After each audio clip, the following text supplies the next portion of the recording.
Donc, bonjour, de nouveau, pardon.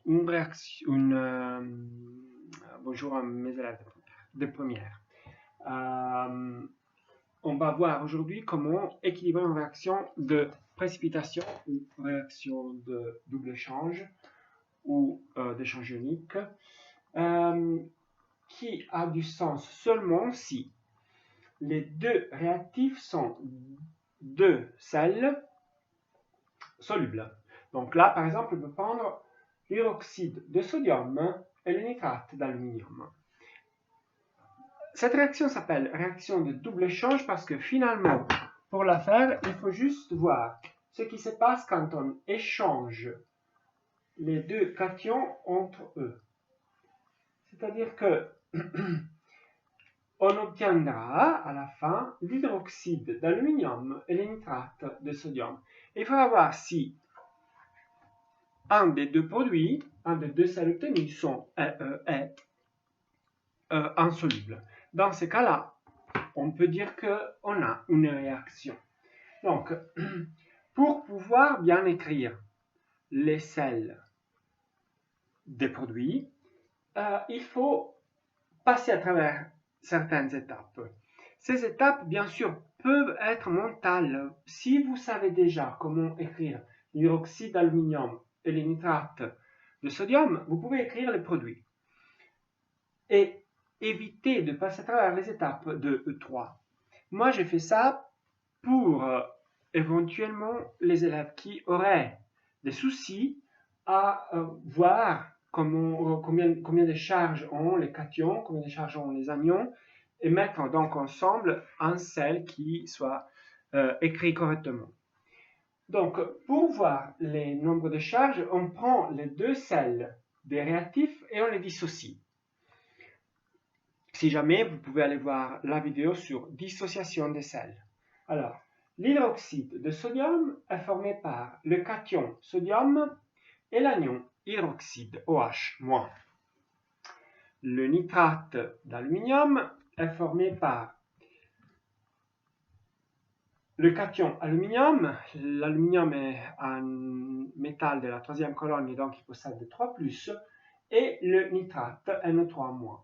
Du moment que de nitrates, il y en a 3, c'est-à-dire qu'il faut 3 nitrates, chacun avec un moins, pour composer les 3 charges positives de l'aluminium, on aura donc, pour chaque unité de AlNO3 qui se dissocie, 3 nitrates. Un aluminium 3+, et 3 nitrates. Ensuite, justement, comme je vous disais, on forme les sels qui sont obtenus quand on échange les deux cations. Donc, il faut écrire le nitrate de sodium, et on voit que le nitrate est NO3-, le sodium est Na+, donc il faut un Na+, pour un NO3-. Et donc, on écrit NaNO3, et l'hydroxyde d'aluminium est formé par l'hydroxyde qui a une charge négative et l'aluminium qui par contre a 3 charges positives. Alors, pour écrire correctement l'hydroxyde d'aluminium, il faut tenir compte de cela et contrebalancer les 3 charges positives de l'aluminium par 3 hydroxydes. Et donc, on aura AlOH3 et l'OH, du moment qu'il est formé par O et H, donc c'est un anion polyatomique, il possède au moins il possède deux atomes, hein, donc il possède plusieurs atomes. On met le OH entre parenthèses, donc AlOH 3 fois. Or, maintenant, on sait que ces deux sont les produits.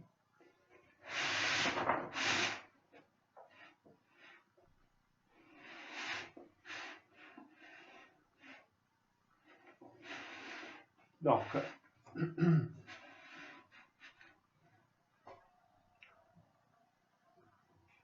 pardon, je reviens en arrière.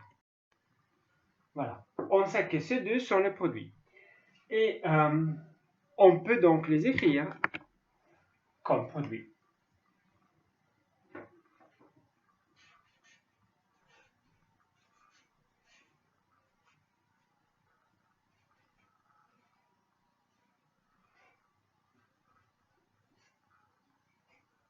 Voilà. Maintenant, il faut équilibrer la réaction.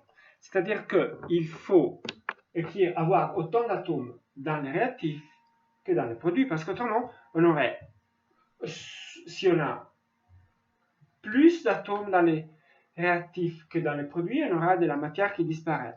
Si on a plus d'atomes dans les produits que dans les réactifs, on a de la matière qui se crée. Et cela n'est pas possible. Hein.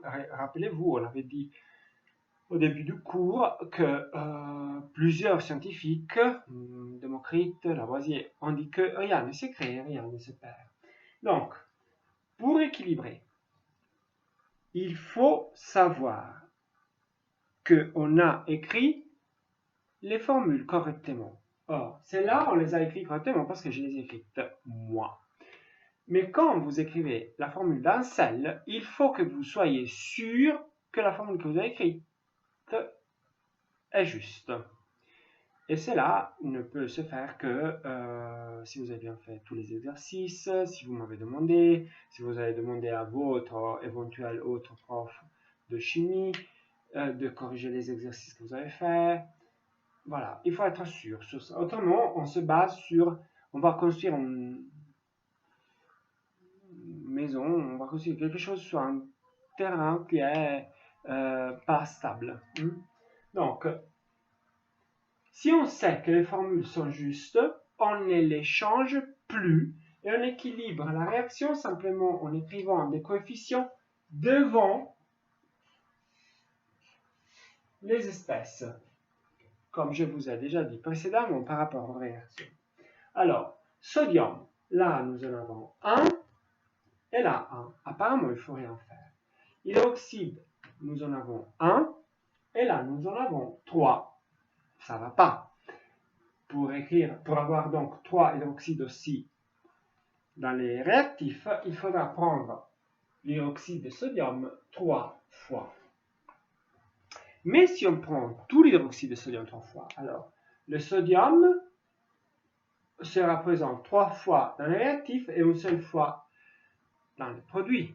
Et alors, il faudra aussi mettre un coefficient en nitrate de sodium pour avoir 3 sodium aussi dans les produits. Et donc, on met le 3 là. On corrige ce qu'on avait fait tout à l'heure. Hein. On avait vu qu'au début, il y en avait 1 et 1. Ça allait, mais maintenant, on a changé. Quand on équilibre une réaction, il faut aller de droite à la gauche et de la gauche à la droite tout le temps pour vérifier. Maintenant, si on continue là, 3 sodium, 3 hydroxydes et 3 hydroxydes, un aluminium et un aluminium, 3 nitrates et 3 nitrates parce que le nitrate maintenant est présent 3 fois. Donc la réaction est correcte. Maintenant, ça, c'est une réaction de précipitation. Quelle est le précipité? Alors, on est parti de deux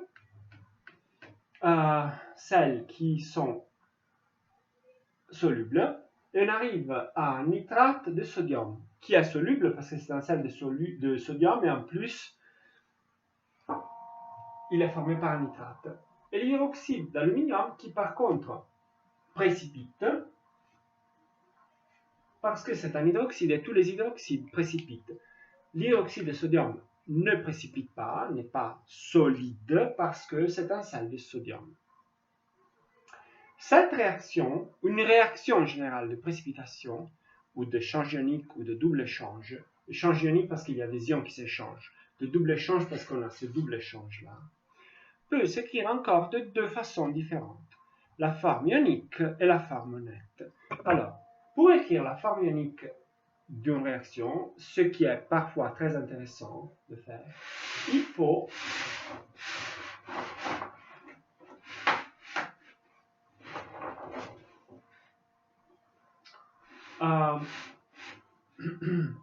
faire ces passages. Donc, on a les deux solutions. On a les deux produits solubles. On a les deux. Je fais pause.